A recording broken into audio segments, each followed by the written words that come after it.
This is WTVM News Leader 9. Happening now, the suspects wanted for allegedly kidnapping a woman during a test drive are now in custody. Find out how police found them straight ahead. Plus, a military airman wounded in an officer-involved shooting in East Alabama is now seeking justice. Coming up, the latest on his lawsuit. Good evening, everyone, and thanks so much for choosing us tonight. I'm Rosalind Giles, and we begin tonight in our top story. 4 men in custody after a police chase and a car crash near Atlanta, and one of the cars involved connected to a kidnapping right here in Columbus.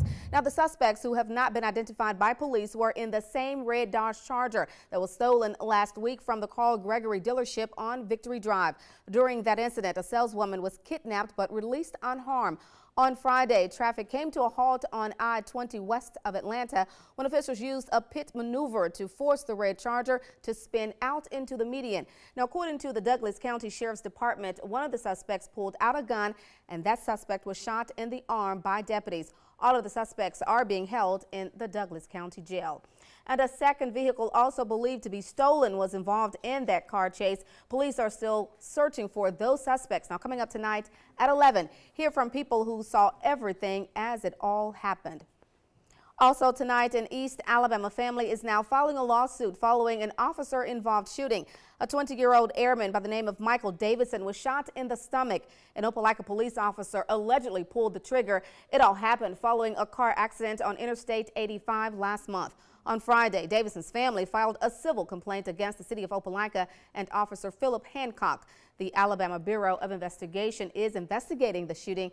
Airman Davidson is still recovering from his injuries. Hickory Dickory Park in Auburn is now open to visitors. The park was closed last month after a collapsed sewer pipe caused a sinkhole in the parking lot. That pipe has now been replaced along with other improvements. We're also told some parking lot areas will not be paved until the ground settles. The storm victims in East Lee County, that is, will receive federal aid. That's the word from President Obama. The announcement came last night to help the recovery efforts from the EF3 tornado and flooding. New at 6, our Sarah Lim is live in Salem, and she has more on what this means for the people who lost so much. Sarah. Rosalind, I'm live here in one of Salem's disaster sites where about 30 mobile homes were destroyed this past Monday and Tuesday because of the storm. I mean, take a look at the scene right here, Rosalind. You can see the debris and broken material that used to be someone's home. Now, Lee County is one of the 5 counties in Alabama that will be receiving federal funding. Those who experienced severe damages from the storm this week will be able to file claims for financial assistance in the recovery process. I spoke with Kathy Carson, the director of Lee County Emergency Management Agency, who says this federal declaration will provide huge help for those who are affected. It has been a huge economic impact and personal impact on so many people in this community. And what really concerns me is that they need a little boost to be able to completely recover from this. And by that federal funding, supporting them through grants and through loans, we can speed up that recovery process, and for some people, speed it up significantly. Now, Carson says a total of 51 households were damaged, and an additional 50 homes had major damages, and 140 households were impacted by the storm, and 13 people were injured. Now, federal teams will be here next week in Lee County to create a disaster recovery center to help with the process.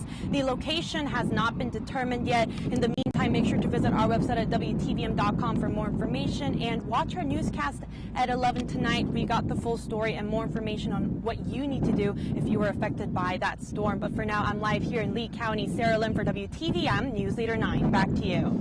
All right, Sarah, thank you so much for that report. Horrible situation there, but it's great that they are getting the help they need. Now, this is the first weekend since the EF3 tornado blew through the East Alabama area, but today's weather is a big change from what we saw earlier in the week. Here's a look at our Alpha Cam stretching across the Chattahoochee Valley. The sun brought us plenty of warmth today. Let's check in with meteorologist Elizabeth DeMoray to find out just how much sun we will be soaking up.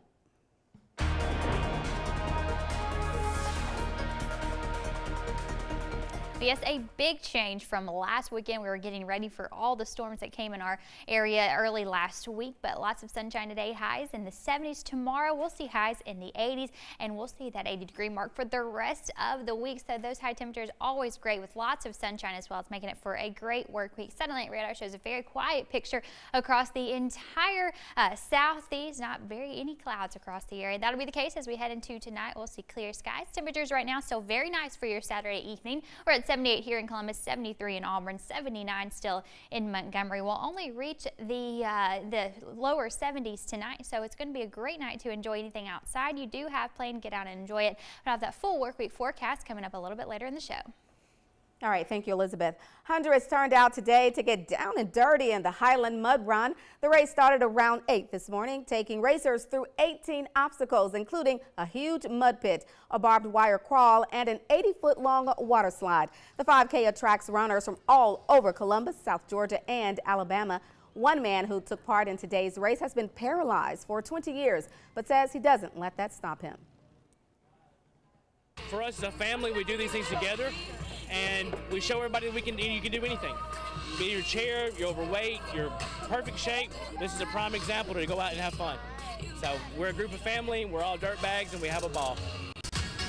Sounds like a lot of fun, and the fun wasn't just for the adults today. There was also a course for the kids. Even WTVM's Jason Dennis was out getting himself dirty. As you can see, it was a big difference from before the race and afterwards. Jason tells us he even lost his shoe. Jason, you look a mess there. Proceeds from the Highland Mud Run go to benefit outreach missions and to help children in Georgia with serious illnesses and disabilities. Hundreds of people met at the Lake Bottom Park today to support the local lupus walk. Lupus is a chronic autoimmune disease that affects different organs in your body, joints, and your skin. Deidre Holloway, the organizer of the lupus walk, says the group's goal is to raise $5,000 for this year. Happening tonight, a concert fundraiser to raise awareness about lupus. News 9 is helping sponsor the charity event along with our media partners from Davis Broadcasting and Clear Channel Radio. It kicks off tonight at 7 at St. James AME Church in Columbus. For tickets, all you need to do is call the number on your screen or go to our website, WTVM.com. Some Columbus kids got a good crash course on the rules of the road. They learned about bike safety and got a chance to have their bikes inspected for free today. Safe Kids of Columbus held its 17th annual bike rodeo today. More than 40 volunteers and the Columbus Police Bike Patrol showed up for the event at the Columbus Public Library on Macon Road. The kids participated in obstacle courses and received free bike helmets. Organizers say protecting children from brain injury is not just about making sure they wear a helmet, but also making sure they're wearing the right helmet the right way.